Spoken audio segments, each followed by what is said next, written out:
Hello learners, कैसे हो आप। Welcome back to my channel. आज हम डिस्कस करेंगे यूटिलिटी एनालिसिस के कुछ एमसीक्यूज़ के बारे में। So first one is utility is related to. Utility हमारी किसके साथ रिलेटेड होती है। There are 4 options. First is necessary, second is useless, third is useful, fourth one is satisfaction. जैसे आपने यूटिलिटी पढ़ा ही होगा अपने कोर्स वर्क में, तो हम उसमें देखते हैं कि यूटिलिटी की डेफिनेशन क्या होती है। The satisfaction power of a good is called utility, है ना। जो उस गुड्स की सेटिस्फेक्शन पावर होती है, हमें सेटिस्फाइड करता है, उसको हम क्या बोलते हैं, utility. So yes, the fourth one is the right option. The next one is the concept of utility was introduce by. Utility का कॉन्सेप्ट था वो फर्स्टली किसने इंट्रोड्यूस किया था। First is Marshall, second is Hicks and Allen, third one is Bentham, fourth is Gossen. So yes, the right answer is Bentham. ये पहले economist थे जिन्होंने, है ना, यूटिलिटी को इंट्रोड्यूस किया था या फिर यूटिलिटी के बारे में बताया था। Next is a consumer will start buying less of good X and more of good Y. किस पोजीशन पे कंज्यूमर है जो वो गुड एक्स को कम बाय करेगा और गुड वाई को ज़्यादा बाय करेगा। तो देयर आर 4 ऑप्शंस देयर, बताइए आप। सो yes, the right answer is second, because marginal utility हमें एक्स गुड में कम मिल रही है, इसलिए हम उनको कम बाय करेंगे, और मार्जिनल यूटिलिटी हमें वाई में ज़्यादा मिल रही है तो हम उसको ज़्यादा बाय करेंगे। ठीक, तो next one is which of the following statement is false with regard to marginal utility. Marginal utility क्या होता है ये हमने पढ़ा ही है ना। एडिशनल, हम जब एडिशनल हम कंजम्पशन करते हैं किसी चीज़ की, तो जो हमें एडिशनल यूटिलिटी गेन होती है, जैसे हमने फर्स्ट एप्पल खाया और फर्स्ट एप्पल खाया हमने, है ना, 10 यूनिट्स यूटिलिटी प्राप्त हुई। सेकेंड एप्पल खाया हमें 18 हो गई, तो ये जो गैप है 18 - 10 मीन्स 8, ये क्या है हमारा मार्जिनल यूटिलिटी।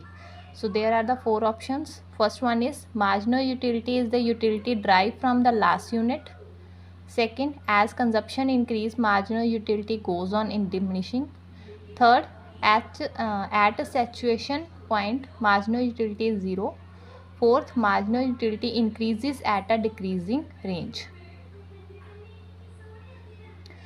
तो हम इसको डिस्कस करते हैं। फर्स्ट पॉइंट क्या है, मार्जिनल यूटिलिटी जो is a utility drive from the last unit. Yes, जो हम आगे से आगे कंज्यूम करते हैं, जो हमें लास्ट में जो हम, है ना, जो गैप हमारा बनता है आगे, मतलब कंज्यूम करने पे जो हम एक्स्ट्रा यूनिट्स यूटिलिटी के गेन करते हैं, उसको मार्जिनल यूटिलिटी बोलते हैं। तो first one is the right option. Second, as consumption increase marginal utility goes on diminishing. Yes, ये भी ठीक है, जैसे जैसे हम कंजप्शन इंक्रीज़ करते जाते हैं हमारी मार्जिनल यूटिलिटी वो क्या है, वो घटती ही जाती है। The third one is at saturation point marginal utility is 0। Yes, ये भी करेक्ट है। The fourth one is marginal utility is increase at decreasing rate. No, marginal utility increase नहीं होती है, वो डिक्रीज़ होती है। तो fourth one is the right option. Next one is according to the Marshall consumer surplus क्या होती है। ठीक है, according to the Marshall consumer surplus क्या होती है। First, total utility minus marginal utility. Second, total utility plus marginal utility. Third, total utility drive minus price minus marginal utility. हम कितना प्राइस पे करते हैं और हमें कितनी यूटिलिटी मिलती है, उसके गैप को क्या बोलते हैं, कंज्यूमर सरप्लस भी बोल सकते हैं, है ना। अगर हमारा यूटिलिटी ज़्यादा है, मतलब हमने टोटल यूटिलिटी ड्राइव हमने ज़्यादा की है, उसमें से हम प्राइजेस कम पे करें, उसको माइनस कर दें, तो जो हमें एक्स्ट्रा मिलता है उसको क्या बोलते हैं, consumer surplus. So the fourth one is the third one is the right answer. Total utility drive minus price, जो भी सरप्लस बचेगा उसको कंज्यूमर सरप्लस बोलेंगे हम।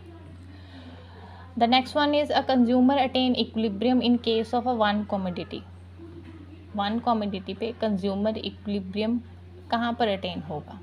जहाँ मार्जिनल यूटिलिटी इक्वल होगी प्राइस के, यहाँ मार्जिनल यूटिलिटी ज़्यादा होगी प्राइस से, मार्जिनल यूटिलिटी कम होगी प्राइस से, या मार्जिनल यूटिलिटी ज़ीरो होगी। सो आप अपना अपना आंसर बताएं। सो the right answer is the 1। जब मार्जिनल यूटिलिटी जो प्राइस के इक्वल होगी उस पॉइंट पे हम कंज्यूमर जो है इक्विलिब्रियम को अटेन करेगा। So the next one is total utility is maximum when. Total utility maximum कब होती है? जब मार्जिनल यूटिलिटी ज़ीरो होती है, मार्जिनल यूटिलिटी इज़ मैक्सिमम होती है, मार्जिनल यूटिलिटी इंक्रीज होती है, एवरेज यूटिलिटी मैक्सिमम होती है। आप बताइए अपना अपना पॉइंट। सो इस चीज़ को हम इस डायग्राम की हेल्प से समझेंगे। देखिए डायग्राम में क्या शो हो रहा है, जब टोटल यूटिलिटी इंक्रीज़ हो रही है, दिस इज़ द पोर्शन है ना, टोटल यूटिलिटी क्या हमारी इंक्रीज़ हो रही है, तब क्या हो रहा है, मार्जिनल यूटिलिटी हमारी क्या हो रही है, डिक्रीज़ होती जाएगी, लेकिन एज पॉजिटिव रहेगी। ठीक है, दिस पॉइंट पे क्या है, जिसे मैक्सिमम टोटल यूटिलिटी बोलते हैं, इस पॉइंट पे क्या है, टोटल यूटिलिटी जो हमारी है मैक्सिमम, उस पॉइंट पे क्या हो रहा है, इधर देखिए मार्जिनल यूटिलिटी हमारी क्या हो रही है, एक्स एक्सिस को टच कर रही है, मीन्स एक्स एक्सिस पे ज़ीरो है ना, मार्जिनल यूटिलिटी क्या है, zero. When total utility maximum, marginal utility zero. उससे फर्दर है ना, हमारी टोटल यूटिलिटी क्या हो रही है, डिक्रीज़ है ना, डाउनवर्ड स्लोप कर रहा है, मतलब डिक्रीज़ हो रही है हमारी टोटल यूटिलिटी। तो उस पॉइंट पे क्या होगा, हमारी मार्जिनल यूटिलिटी नेगेटिव पे चली जाएगी, -2 -4 टाइप। ठीक है, आप इन पॉइंट को ध्यान से देखिए। When total utility increase, marginal utility positive, downward तो है लेकिन positive. When total utility maximum, marginal utility क्या कर रही है, ज़ीरो है। व्हेन टोटल यूटिलिटी डिक्लाइन, तो मार्जिनल यूटिलिटी क्या हो रही है, negative. I hope you understand this. Question में क्या था, total utility is maximum, then marginal utility is zero. So the right answer is 1. The next one is total utility wherein the situation derived by the consumer from the consumption of good and services can be measured numerically is known as। अगर utility को हम numerically measure करते हैं तो उसको क्या बोलते हैं, कार्डिनल, ऑर्डिनल, न्यूमेरिकल और नन ऑफ दिस। आपने यूटिलिटी में पढ़ा ही होगा है ना, जब हम नंबरिंग में हम यूटिलिटी जैसे मेज़र करते हैं, जैसे 10 यूनिट्स 15 यूनिट्स, तो उसको क्या बोलते हैं हम, कार्डिनल। और जब हम रैंक के ऑर्डर से है ना हम यूटिलिटी को मेज़र करते हैं है ना, this is the first, this is the second, तो उसमें क्या आ जाता है, ऑर्डिनल। ठीक है, तो यूटिलिटी में दो चीज़ें बहुत इंपॉर्टेंट है, कार्डिनल यूटिलिटी और ऑर्डिनल यूटिलिटी। आपको पता होगा कार्डिनल यूटिलिटी किसने दी थी, हम पीछे पढ़ के भी आए हैं, किसने दी थी, मार्शल ने। आप कमेंट बॉक्स में कमेंट करिए कि ऑर्डिनल यूटिलिटी किसके साथ रिलेटेड है। कार्डिनल तो मार्शल के साथ रिलेटेड है ही है, पर ऑर्डिनल किसके साथ रिलेटेड है, आप ये चीज़ मेंशन करिए कमेंट बॉक्स में। सो the right answer is cardinal. The next one is total utility is the sum total of marginal utility, entire utility derived from a whole consumption, increasing at a decreasing rate, all of the above।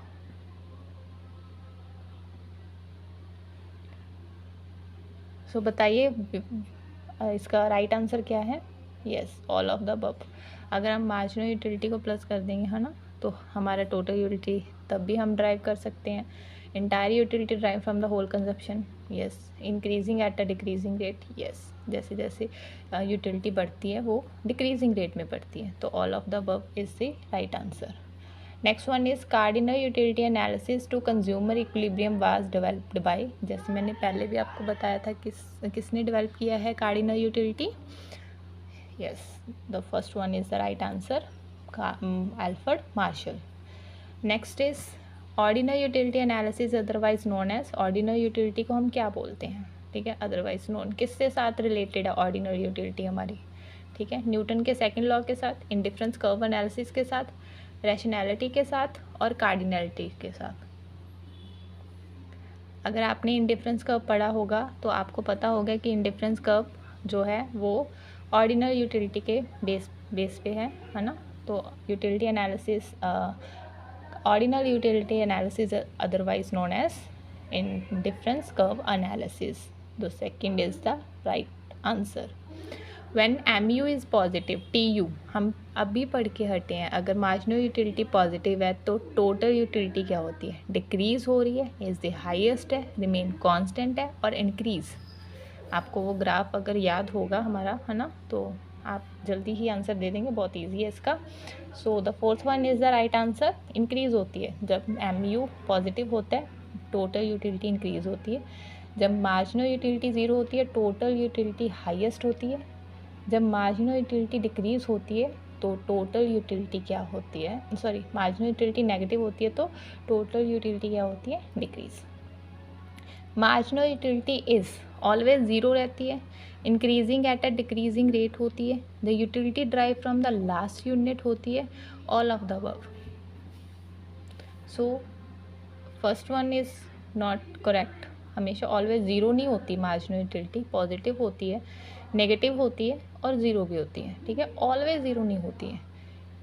So the right answer is, है ना, increasing करती है eight a decreasing rate, increase नहीं करती होती है marginal utility, घटती ही जाती होती है, ठीक है। डिक्रीजिंग एट अ डिक्रीजिंग मतलब वो कमी होती जाती है। फर्स्ट यूनिट से मार्जिनल यूटिलिटी कितनी होगी 8, सेकेंड से कितनी होगी 4, थर्ड से कितनी होगी 2, फिर 0, फिर -2, ठीक है। तो total utility drive from the last unit is called marginal utility. The next one is the term marginal in economics means, economics में हम बहुत बारी पढ़ते हैं marginal utility, marginal production, marginal cost, है ना। तो मार्जिनल का मतलब क्या होता है, there are 4 options. First is additional, second is unimportant, third is minimum unit, fourth is none of the above. Yes, additional unit को हम मार्जिनल बोलते हैं। तो first one is the right answer. Diminishing marginal utility is basis of, है ना, एक बहुत ही अच्छा लॉ है इकोनॉमिक्स का जो डिमिनिशिंग मार्जिनल यूटिलिटी के ऊपर बेस है। तो वो कौन सा लॉ है, law of demand, law of return, law of supply और नन ऑफ द अबव। आप सबने लॉ ऑफ डिमांड पढ़ा होगा। लॉ ऑफ डिमांड क्या है, remaining the other thing constant, supply and demand, sorry, price and demand has the inverse relationship, ठीक है। Other thing being constant, price and demand has inverse relationship. वो किसके ऊपर base है, डिमिनिशिंग मार्जिनल यूटिलिटी के ऊपर।